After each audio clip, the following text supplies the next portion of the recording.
a general idea on that area. Poverty. Okay, now, like in the city, like in many cities, there are a lot of homeless people. Okay, and there's a lot of shelters. Now, let me get to a real personal point here in this video.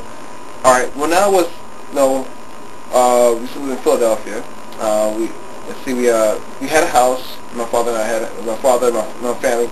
We had a house. Okay, and when we came here to New York, my father didn't have a lot of money. Okay, so we was in the shelter system. So for the most part of my younger life, actually up until I was, let's say, about 12, we've been in shelters. We were always in shelters. We had apartments too, but then there's times when we had to go into shelters because there's situations where we couldn't afford certain things. We couldn't afford the rent, and we just had to go back to the shelter system until we get back on our feet. And so we for a lot of time, from most of my childhood until now, not until now, but up to like I was 12, we were in and out of shelters. Okay.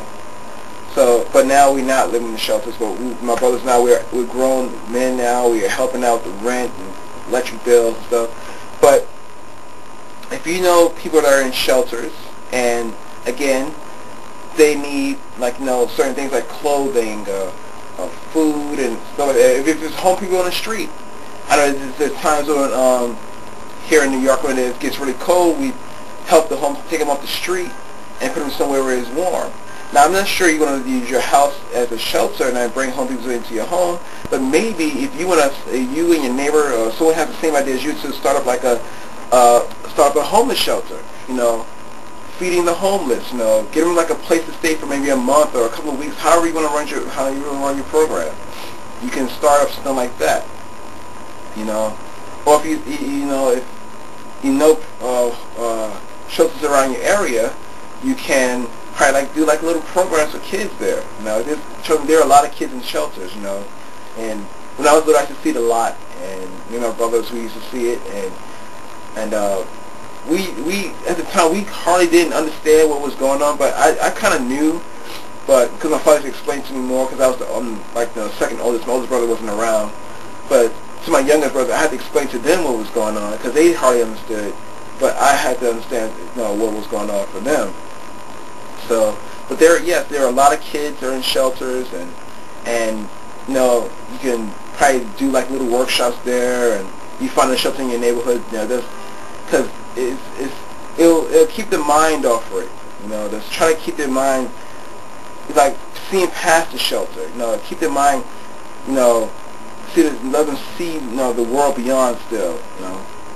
And you can probably help the parents out there with certain programs that are out there that can help them, so that now even though they're in a shelter, but there are things out there that can still help them to move forward.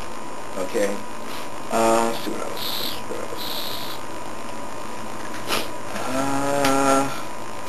Excuse me, sorry, getting a shot to my scalp. Let's see. Technology. All right, now lots of schools are still behind in the technology area. Providing computers or whatever it is that these schools need. Maybe we can maybe you could talk to certain companies to help donate computers or telescopes for science school classes, and whatever it is may need. There are things microscopes or whatever it is that may be needed for those classes. Okay, maybe you could talk to certain companies and help them organize something up to where those schools can be at least caught up to the point where their children can to learn. Okay, for instance, when I was in high school, at Morris High School, we had a Mac lab that was donated to us. We had all iMacs, and the old big TV screen looking ones, the green and white ones. We used to have we had a whole Mac lab, and that was we were the only school that really had one. And we had two of them, 2 Mac labs that were donated to us. Computers that were donated to us. Because when I first went to that lab, we had the old school Mac with a gray box screen and stuff. But that was donated to us. We were upgraded. Okay, so So yeah, so there are lots and lots of things we can do. All right, like for instance, already two things out of his policies that I'm already doing. One is on the educational part, and two is the poverty part. See, every year my robotics team, we feed the homeless every year. Like around the time for Thanksgiving, we're about to go do it again. Okay, but it shouldn't have to be just that one day of the year. All right, it could be a couple of days out of a month, or a couple of weeks out of a month. However you want to do it, it's up to you. Okay, but all these things, can make Barack Obama's job just a bit easier. Okay, we do not have to wait for him to do things for us.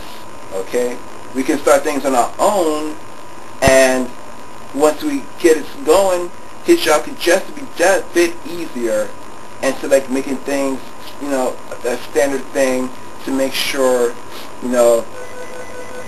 it would, just to make it easier. That's all it is. Just make it easier. I'm losing through it and I'm sick. so it's up to us to get out there and put the work in. Okay, so I'm already putting the work in right now. So I've been doing it for the past 10 years already, even before he even thought about going into being president. So yeah, so the past 10 years I've been doing it. I'm pretty sure many of you have been doing it for many X amount of years or months or weeks, and it's up to us to get other people involved. Okay, let's get your community involved with you.